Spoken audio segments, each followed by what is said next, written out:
Әй язмыш тапшыруы инде эфирга 6-нчы сезон чыга. Әлфия Авзалова турындагы тапшыру миңа калса, әллә кайчан инде тамашачы хозурына тәкъдим ителергә тиеш иде. Ләкин төрле сәбәпләр аркасында кичектерелә килде, я мөмкинлекләр булмады һәм ниһаять без бүген тапшыруны сезнең хозурыгызга тәкъдим итәбез.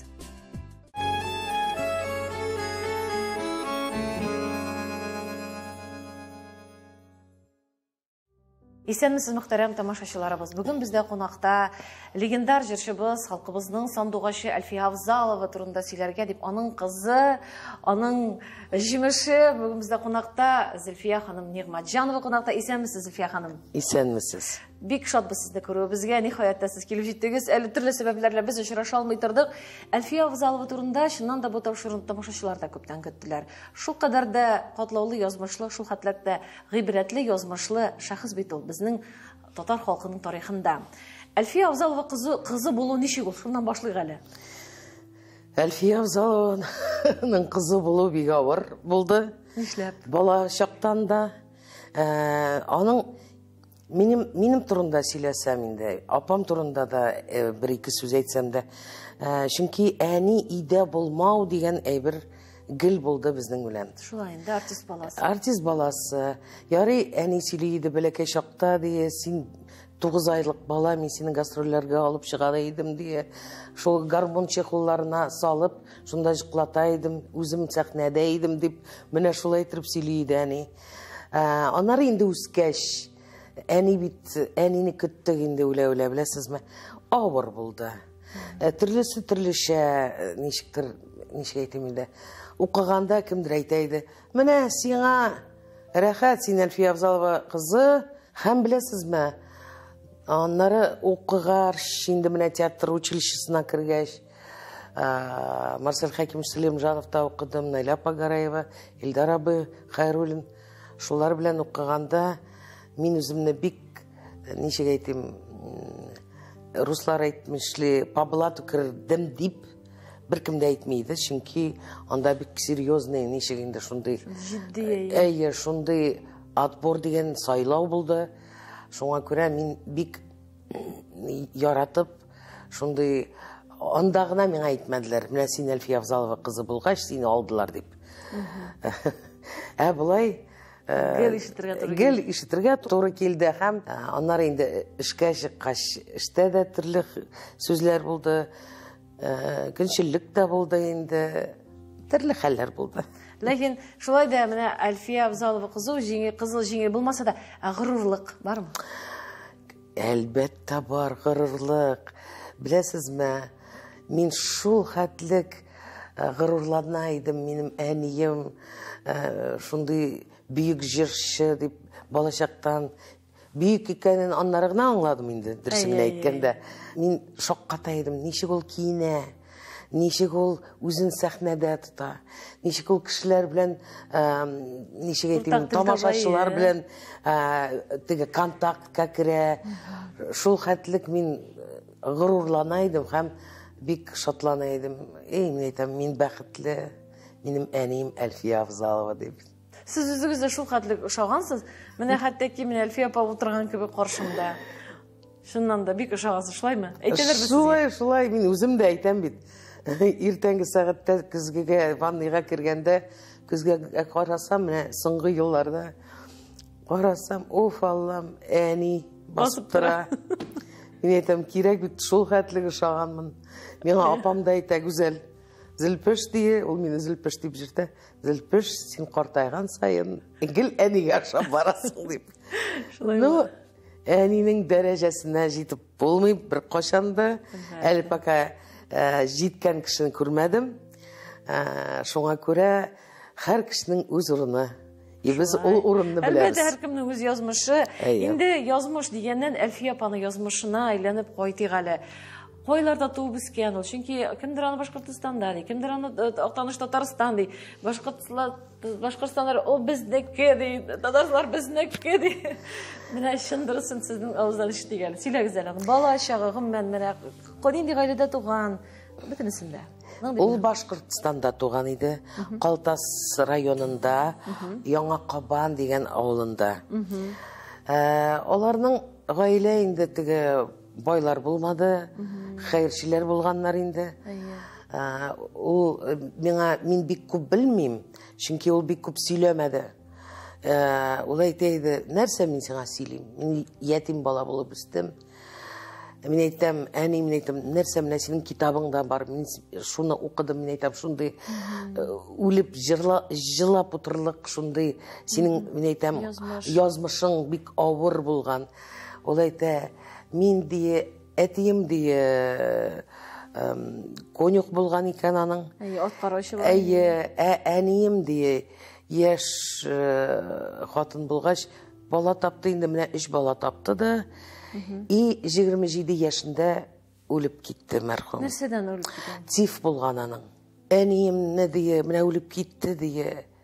Мин 5 яшьлек бала, Флүрә дие 3 яшьлек бала. Һәм 2,5 ай бәләкәй генә күкрәк баласы. Шун исемдә тотам менә дие, менә күрәм дие. Гел ди мин аны, күз алдымда тора дие. Әни идәнгә салганнар дие. Мин әни янына киләм дие, карыйм дие. Һәм дие бәләкәй Флүрә дие, гел килә дә ябыша, кулына тот. Менә шул теге күршеләр үкереп җылыйлар дие, бәләкәй баланы әткәй дие тотып тора дие, бәләкәй баланы эми баласын. Менә шулай итеп җирләделәр дие, аннары әти bir мәлне дие, каядыр киткән. Нәрсәдер сатыргамы? Булган әйберен инде. Балаларны ашатырга кирәк, нишләтергә кирәк. Теге күршеләргә җиреп, кем элек бит шундый зур гаиләләр булган. 10 бала, 7 бала, менә шундый гаиләләр булып, бөтенесендә ачлык. И шунда ди әткәй ди баланы җыртты ди, бер күршегә, икенче күршегә җирде, менә пожалуйста ашатыгыз инде, чөнки бала үлә бит дип, авылдашлар ди, бөтенесе җыелдылар ди безнең ишек алдына. Авзал, әтисенең исеме Авзал иде. Бу бәләкәй баланы үзебездә ашата алмыйбыз. Үзебезнең балалар бик күп. Давай син бу балаларны берәр кая инде алып бар. Әнә бер туган апасы бар, синең хатыныңның, Актанышка бар. Балаларны шунда илтип әйткәннәр. Илтергә бит булай гына китеп булмый. Ну бу бәләкәй бала әзрәк ширли дә башлаган, теге ашамлык булмагач, бәлки 2 ай ярым бала. Шунда авылдашлар ди, әйдәгез ди, салкын сөт ишертәбез бу балага. Барыбер бу бала үләчәк дип. Менә әнинең шул сүзләрен, менә мин хәзер дә сөйлим, бик авыр, конечно. И шунда әни әйтә, салкын сөт ишерткәннәр балага ди. И бала бер көн ди ишерләде дә, икенче көнне үлеп тә китте. Ансында күмгәч, җирләгәч, Күрәләтә үтергәннәр бит инде. Үтергәннәр инде. Менә шулай була. Мин әнигә дә әйтәм, әни, үтергәч ничек булай? Эй, кызым ди, кем караганында закон дигән әйбер булмады, теге чакта бер генә закон булды. Урлашырга ярамый. Үзегез беләсез инде. 37нче еллар, бик авыр еллар. Әни әйтә иде, и әткәй бер мәлне дие, әллә нәрсә сатырга китте дә дие, и югалды дие. Без күршеләрдән күршеләргә җирдек дие, шулай Флүрә белән ярый дие, кемдер телеграм сукканмы, ничектер телеграм булган бит теге чакларда уже.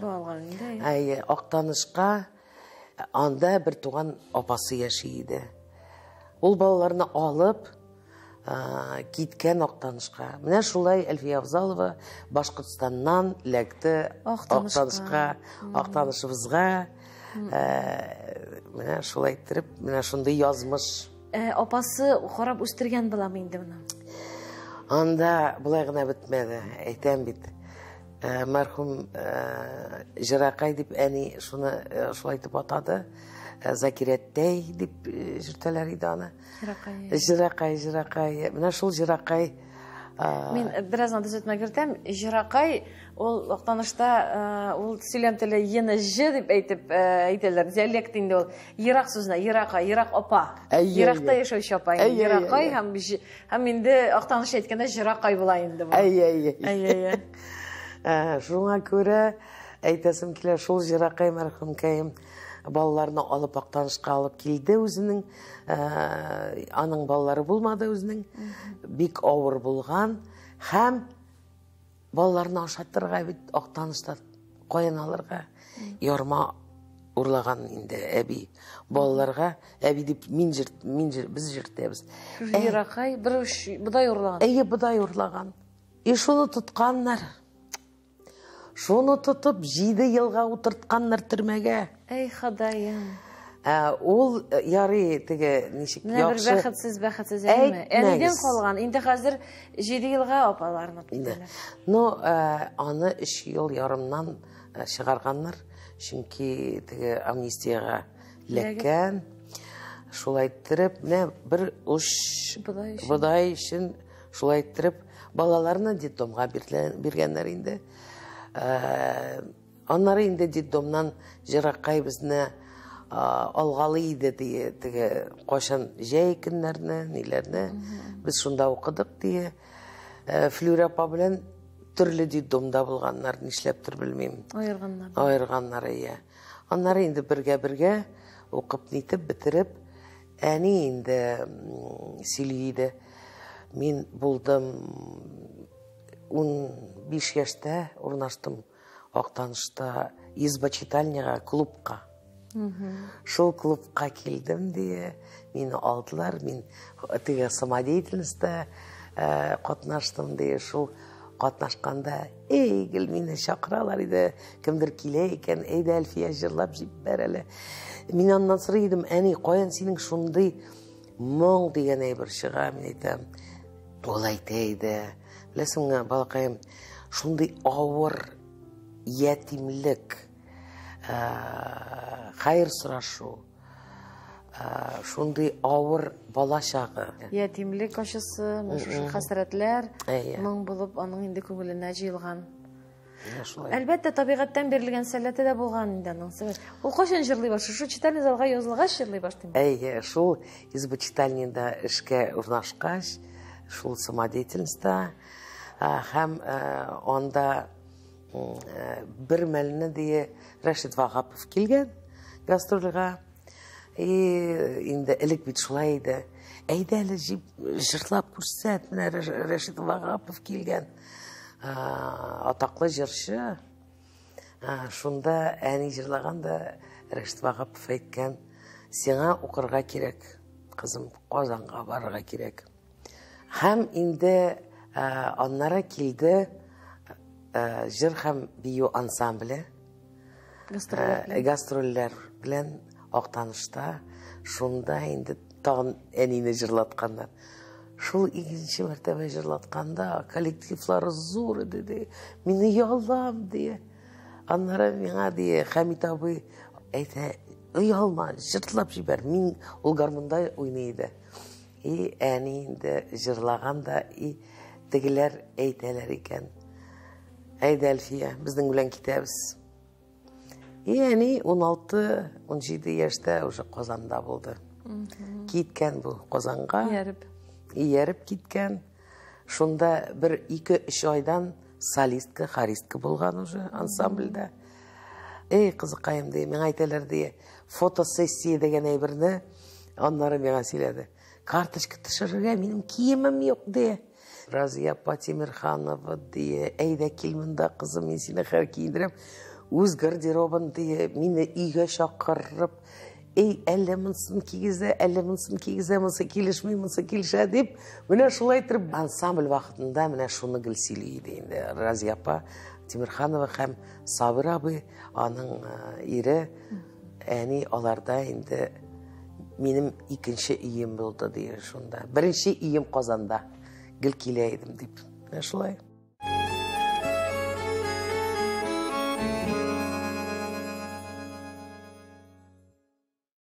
Әңгәмәбезне дәвам итәбез. Бүген бездә кунакта легендар Әлфия Авзалованың кызы Зөлфия ханым Нигъмәтҗанова. Әлфия апаның шул хәтлек оянышлы, менә бу чын мәгънәсендә оянышлы, катлаулы бала чагы турында сөйләде. Әле менә тәннәрем җимырдап утырды сез сөйләгәндә дә. Инде Казанга килеп Татар дәүләт җыр һәм бию ансамбле белән эшли башлый. Аннары язмыш юланы куяп китә. 2 айдан соң Хариска дип әйттем бит. Аны 2 елдан артык эшләде ул ансамбльдә.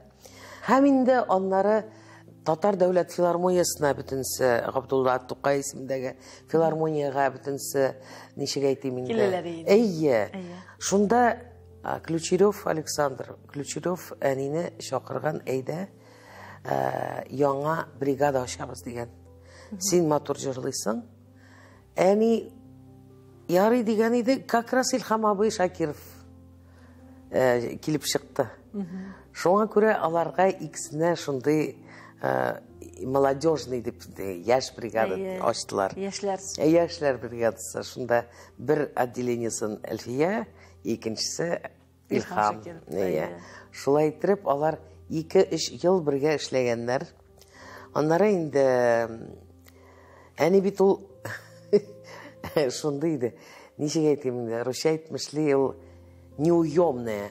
Ул тукталып тора торган түгел. Аңа кирәк, ул революционер, аңа кирәк нәрсәдер эшләргә, ул булай гына утыра алмый.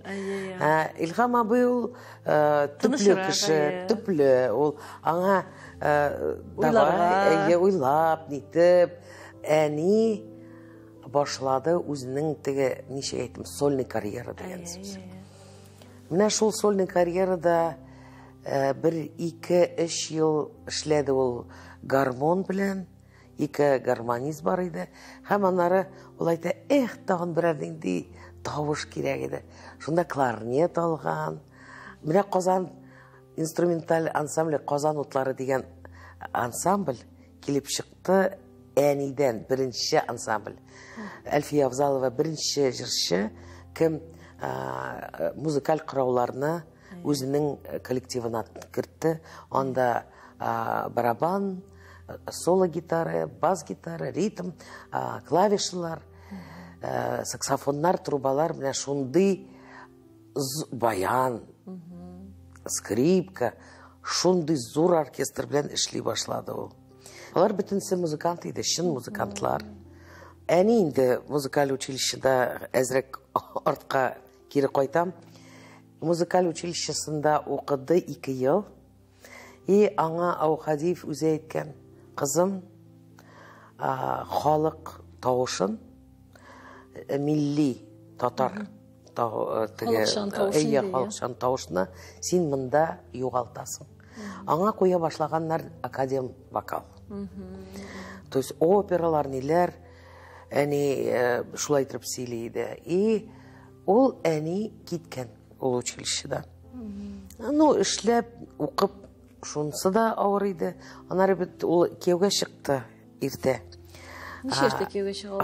Ул әйтә иде, 18-дә дип әйтә иде. Бу инде Татар дәүләт җыр һәм бию ансамблендә эшләгән чорда. Кемгә кияүгә чыга? Шунда ул битерде генә карьерасы теге җыр һәм бию ансамбленең уже тамамланып барганда кияүгә чыкты.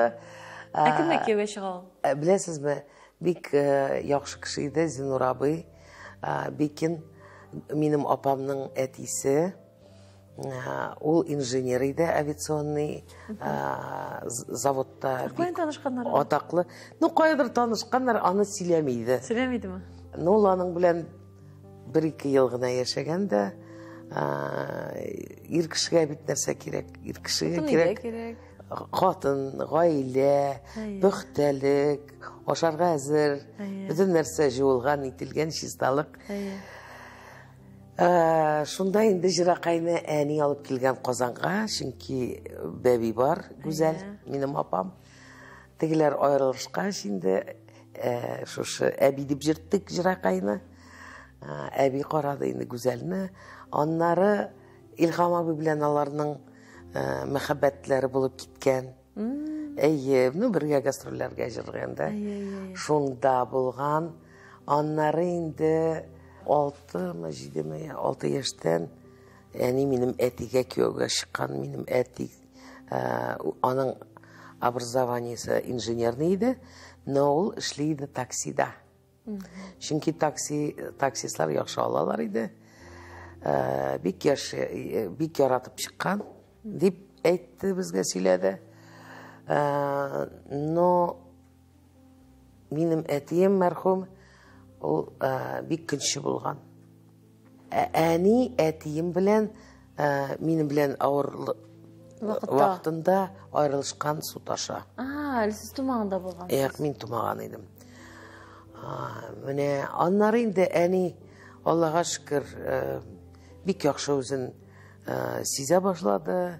Мин инде әйтәм бит инде, бәләкәй чакта әни белән җирдем, мәктәпкә хәтле, гел гастрольдә, кыш көнеме, җәй көнеме, көзме, язмы.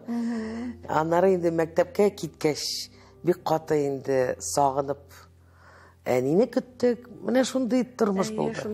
Менә Илһам абый турында әйләнеп кайтып сорыйсы килә. Мәхәббәт булган дисез. Нишләп алар бергә булмадылар икән? Нишләп өйләнешмәделәр икән? Шундый матур пар булыр иде. Сандугач ясы булыр иде. Әйтмәгез дә. Ну, нәрсәдер Килешмәде. Нәрсәдер килешмәгән. Әни әйтә иде. Мин бит үземдә лидер, кызым. Мин лидер, ул лидер, ике лидер. Ике тәкә башы бер казанга сыймый. Бик дөрес. Безне Илһам абый бик, беләсезме, бик якын күрде, кызым дип җиртте Гүзәлне һәм мине. Безнең ирем белән туйга, әни гастрольдә иде.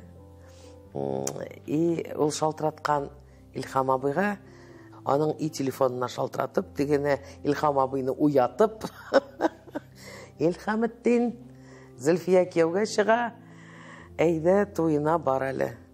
Миндә юк, беркемдә юк, давай туе. Илһам абый килде инде безгә. Кытларга. Кытларга, шундый бергә матур итеп утырдык. Минем туйда, минем әтием булмады, кызганычка каршы, но булды Гүзәлнең, минем апамның әтисе, хатыны белән, аның сеңлесе белән, шулай итеп. Анда Әлфия ападан башка бөтен кеше дә булган бугай. Беләсезме? Әни, мин гел сорыйдым, әни, менә синең беренче иреңнең хатыны белән син бик дус булдың. Ул даже аларның икенче балалары, ике малай тагын туды, Айдар белән, Айрат белән Илдар. Беләсезме? Исемдә хәзердә гастрольгә китәбез. Мин уже әни белән эшли идем. Сөйләүче буларак, бэк-вокалистка буларак. Хәзер әни әйтә, эй кызым, әйдәле, магазинга киргәле. Менә шулай итеп кирип, сорашып, әни әйтә иде. Шул балаларга кайтадыр. Шул балаларга җыеп алып кайта иде. Менә шундый язмыш. Әни гастрольдә, бергә эшлибез. Аннары мин уже килеп чыктым. Бергә ияреп йөрдек. Аннары театр училищесын бетереп, мин әнинең бригадасына киттем. Чөнки минем ирем Афганистанга китте, мин уже кияүдә идем, кызыма 5 яшь иде. Иң башта лекториядә эшләдем. Аннары әни әйтә, әйдә ирең җыракта, минем ирем врач иде. Шул центральный госпитальга китте инде сугыш вакытында. Афганистандагы сугыш вакытында. 87-89 менә шул елларда. Мин әни белән эшләдем. Бик бәхетле булганмын икән.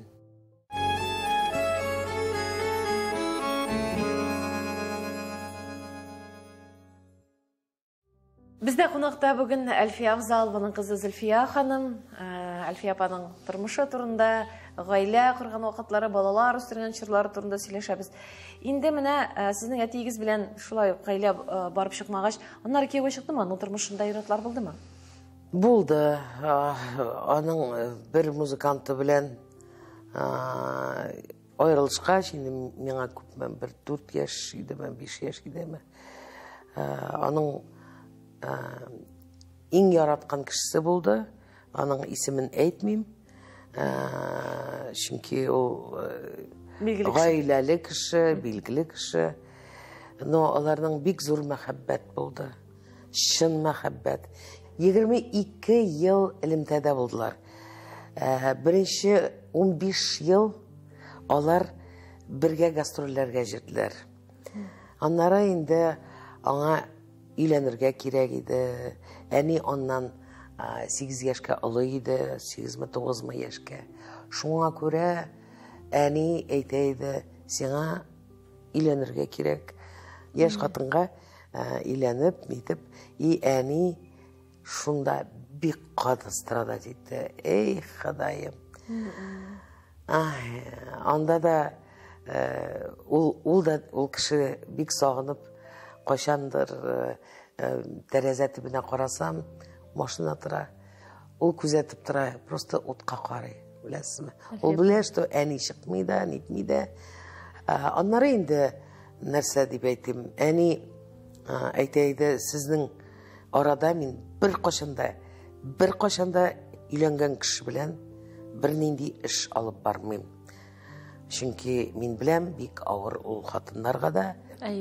Алар инде аннар дус кына булып калды. Аннары дус булдылар, туган көннәр белән, сине туган көнең белән, иртәгесе монсы, чәчәкләр. Аны онытыр өчен икенче тормышында икенче кеше килеп чыкты. Ул хәрби иде. Әйе, хәрби. И хәзер әни инде тырышты, аны ничектер аңа игътибар бирергә киттеләр. Әни белән бергә аның туган авылына, кая шул военныйның. И бер көнне ди иштәм ди, иртән тордым да ди, нәрсәдер анда кыймаклар эшләдем. Ну, имеш килен. Кыймак эшләдем дә ди. И иштем ди шушы кешедән. Ой, küfürебез юк бит, küfürебез юк. Мин сорыйм ди, нәрсә ул küfür? Кефир инде. Küfür дип иштем дә ди, уф, шул көнне әни җыйнганда, тизрәк әйберләрне алганда тайган тегеннән. Менә шул әйттереп, әни бер үзе калды, ел әйтте миңа, беркем дә кирәкми. Минем балаларым бар, аннары уже оныклары да булды бит, Аллага шөкер. Аның улы апамның Иделия, аннары минем кызым Ләйсән, икенче внучкасы. Ләйсән тугач аңа звание Рәсәйнең теге атказанган артистын бирделәр. Ул әйтә иде, менә минем Ләйсәнем миңа шундый зур бәхет китерде. Әлфия апаның менә шушы гастрольләрдә йөргән вакытлары, олар бит 3-4 айларга менә бу Урта Азияларга чыгып киткән вакытлар. Ул үзләре дә арып, алҗап, туйып кайта торган булганнардыр инде. Ул бит өйдә яшәү бер хәл, юлда яшәү икенче төрле. Ләкин илдә торгызып булмагандыр аны. Дөрес әйтәсез. 4 ай Урта Азияга мин аның белән бардым, кызым белән. Анда инде бөтен бригада, 12 кеше бригада, безнең иң зур бригада иде филармониядә. Әйтү генә җиңел, ул бит көнгә 2 концерт. Уйлап кара, анда бит халык җырлары, озын киләр. Тере тавышка фонограмма дигән әйбер, андый гомумән андый термин юк, фонограмма дигән шулай. Бик авыр булды аңа, конечно. Ул бит беләсезме нәрсә? Анда уже менә гастрольләрдә шул Урта Азиясын әйтим инде. Иң башта әни менә кайчан сизә иде, что бригадада, коллективта казанутлары ничектер уже арыдылар. Ниндидер яңалык кирәк, напряжение. И ул әйтә иде, иптәшләр, нәрсә эшләргә. Әйдә, киттек ресторанга. Менә мин аванс алам, менә бөтенегезне ресторанда ашатам. Ура, ура, рестораннар. Элек инде Ташкентларда да кунакка чакыралар иде инде күбесе.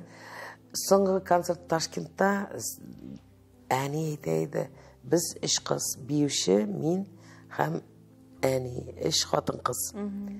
Әйдәгез, пока тегеләр инструменталка уйныйлар, һәм мин Хәмәт Гилязевка мәрхүмгә уйныйлар. То есть безнең ди бер 35-40 минут бар. Ул ял итми. Әйдә, Керам Сатиевның Баян Чеховна газетка төреп, әллә нинди таш куйды үзе. Кәримнің рубашкасын вес теге ләктереп, дұрыс түгіл ләктереп, интіктірге тегені шулай иттірді. Теге барабанщикның ботинкаларын бұлай тұрып, үріп әллән өзі бит әйті, міне бұлай ет, тегілі ет, міне бұлай ет, давай. Нетім нәрсеге, әне, біз бит ашығабыз, анлары тезірек бізге жинырға керек, қам кетірге бит ертеге сағат 3-те үтенге. Яры, міне шулай болсын.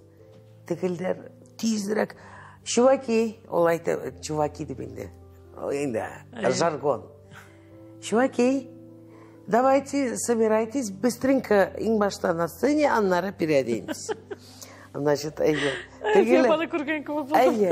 тегелер шырнылар, теге проводларны, нелерді аппаратларны шырнап нетіп, тезірек тырышалар енді. Қазір, әнейті, мен әзір, мен автобусқа кіріп кетем, әйді Зульфия кеттік, все, өз әйбірлері бізді алдық та, біз тайдық. Анлары, значит, әне, әйті, yok, тайырға ярамай, автобусқа әйбірлеріні қойдық. Әйді тыңлап тұрайық, нәрсе болыр екен түйді. Әйтігілер суынәлер. Әйті, міне. Иғанлары ендігілер кейінгеш. Нәрсе рақыт болды ма? Ну, Альфия, ты даешь. А что даешь? Это же интересно. Анары бірге күліп, нетіп, аэропортқа қатлы, күліше, міне шулай тұрып қайта едік. И ол Зилионың концертлары бік яратайды. Ол айтайды. Қазір теге музыкантлар білмей, барабанщик білен биюшіні сыры өзбекский танец, мен өзбекше жырлағанда, сізді алмашыныңыз дейі, сен биюші барабанға отыр, ол яқшы ойнайды, сен бейі бал. Барабанщик кайты. Ей, малай, қайым. Сіз көрсәңіз еді, онда әні күлі бұле язды. Анда халық бір нәрсе де аңламай. Нәрсе, вдруг барабанщик өзбекше бейі башлады, білесіз ме? Мен шонды бик шаян, шонды, білесіз ме? Вообще ол бик яқты езлі кіші еді. Бірсінде, нешік айтайым, әйтмейді, міне сен мұнды, сен тігінді, ғайбәтіні яратмады ғымыр бойы. Міне салават білен әйтәсім келі, гіл әйтәйді, biz onun bilen birge söyleseydik. Bir koşanda ani gaybet söylemedi. Ol aytaydı, kızıkayım. İştesin inken gaybet sözlerin. Sırasalar ayt, men işitmedim, men görmedim, men anda bulmadım. Bir koşanda tege bahaske kirme, bir koşanda sen şulay bulurga tiyiş deyip, mine şulay etip üreteydi. Balacaktan indi. Birsingine aytkanda. Şunda Slavat Sili. Mine Elfiye apa, mine sen bit işittin, mine tegiler, mine şulay etip ettiler teginin turunda. Şulay mine? Bilmeyim. İşitmedim. Men ortum bilen turganmındır deyip aytaydı. Ortum bilen turganmındır. Mine bit, şunda da mendedir выход degende. Yolunu taba. Siz ayttınız mine, ol naverine arıp qayta, mine qaytaydık. Arıp nitip, ikinci günlük уже әне сағына гастроллеріне. Çıkıp gidesi келем. İyide порядок салабыз, нитте biz bütün нәрсені ішлейбіз. Biz ayrım yaşaydık, baribir әнеге келіп buluşaydım. İdenlerini, terezelerini жуып, шуңа көре енді. Міне бұл язмыш тапшыруының барлыққа келу идеясында Әлфия Абзалованың аның өліші бар. Айтып өтейм әлі менің тарихын. Тинчурин театрында нендетір концерт дейді. Мен алып барам. Әлфия апа, міне бұл күлмәктен, шушы күлмәгінен еге. Білмәсінде жиынабыз. Ол да прическа ясы, бизәне, ясана. Ремеркада олғына сөйлейін де біз бүтініміз таңлайбыз. Нәқ сіздікі көмік тауыш білен әлі. Тауышларыңызда сіздің ұшаш. Ол нәрседір сөйлей. Ол сөйлей, нәрседір нәді ол Тахир Яқупов тұрында сөйлей. Семечки сатай, міне үзік кіне есімде қалған паркта семечки сатадыры.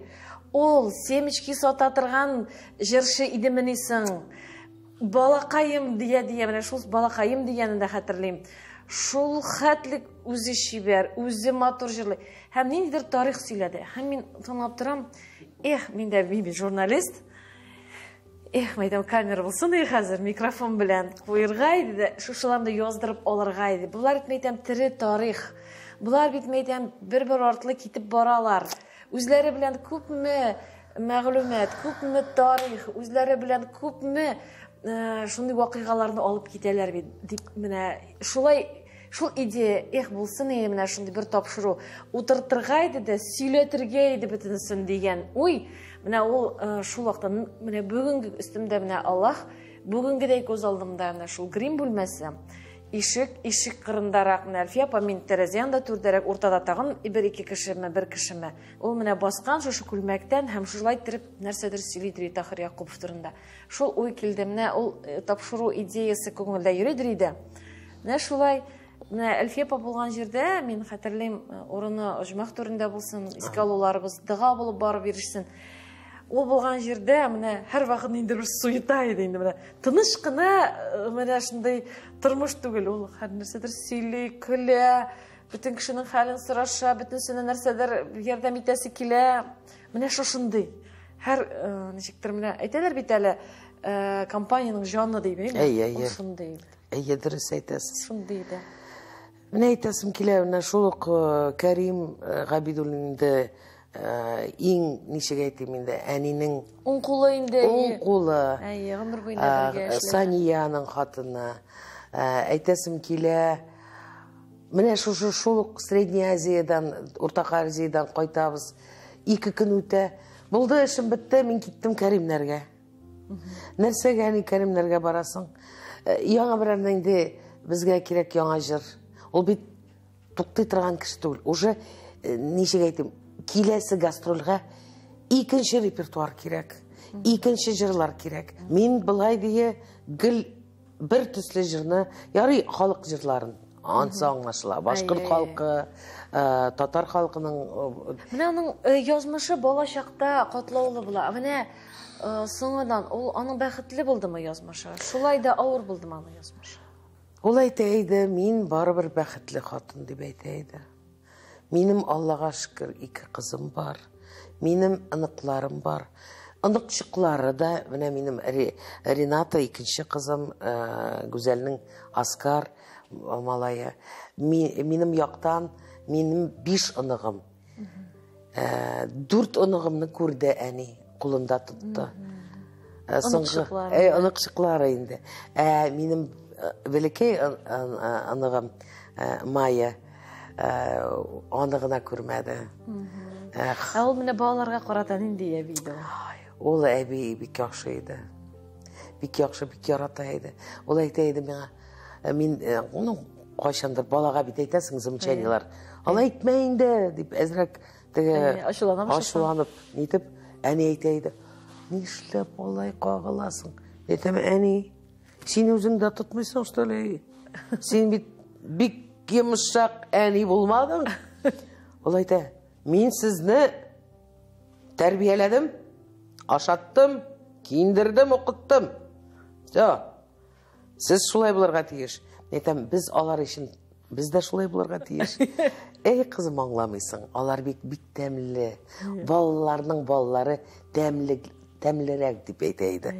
Беләсезме, дөрес әйткән, минем дә шулай. Менә сезнең Америкага китегез, сез ничә яшьтә Америкага киттегез, ул аны ничек кабул итте?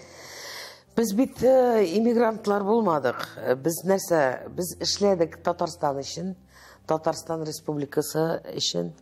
Минем ирем анара врачлыктан укып чыкты академиядә һәм инде булды, ничек әйтим, дипломатический эшче. Иң башта без киттек Татарстанның вәкиле булып Кыпрысга, анда 13 ел эшләдек. Аннары киттек Америкага. Шунда инде без 10 ел эшләдек. Но безнең балалар кияүгә чыкты, балалар тапты шунда. Чөнки билеп калдылар. Хәзер без инде җирибез балаларга. Әзрәк тыңда да булышабыз, монда да булышабыз.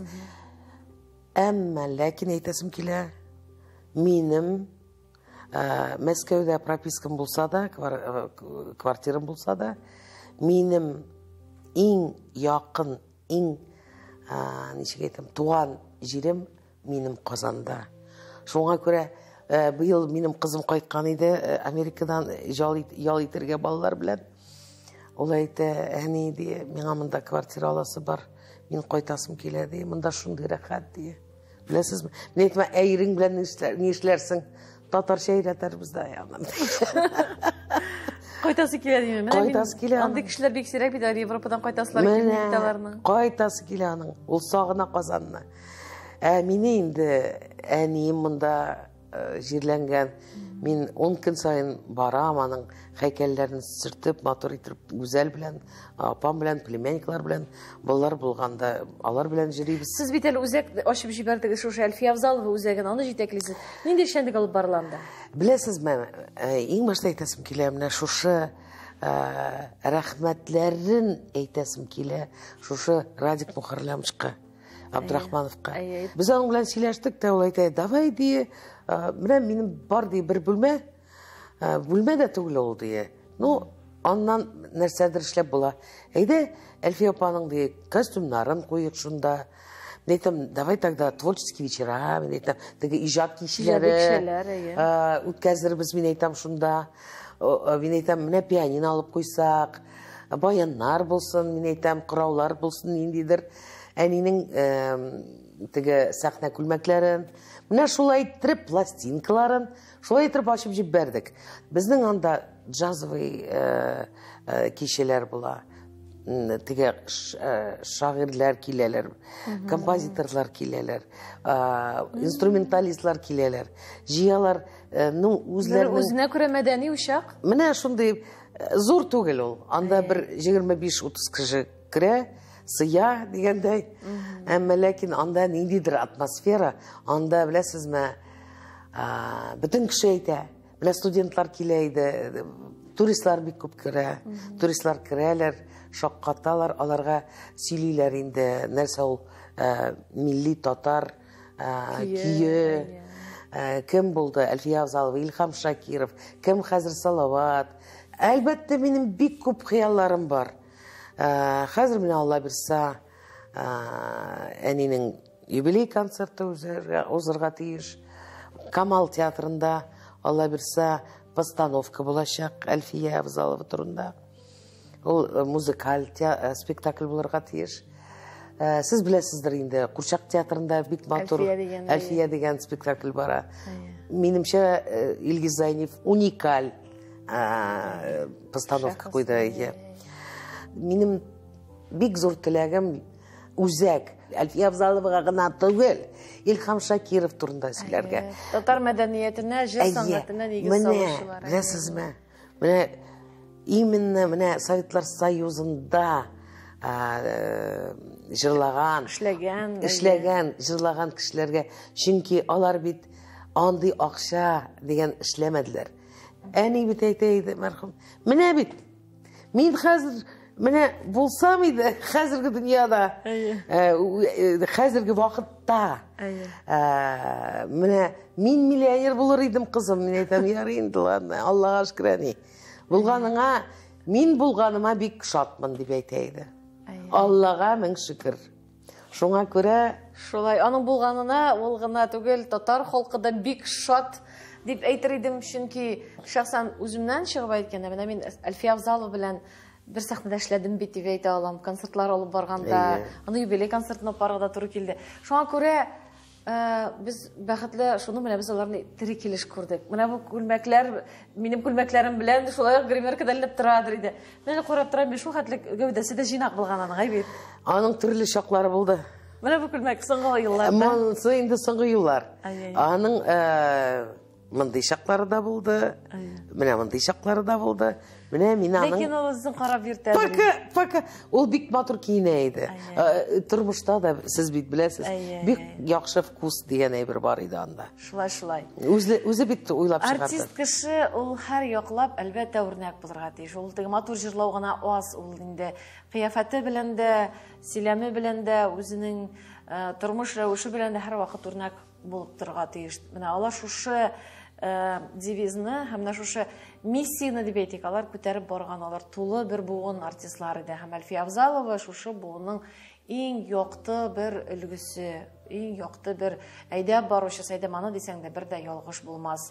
Рәхмәт сезгә, Зөлфия ханым, бүгенге тапшыруга килгәнегез өчен, вакытыгызны табып һәм әлбәттә бер сәгать эчендә генә татар халкының сандугачы Әлфия Абзалова турында сөйләп бетерү мөмкин түгел. Без инде әзрәк шундый истәлекләр, кызыклы вакыйгаларга тукталып калырга тырыштык. Инде тамашачыларга нәрсә әйтерсез ахырда?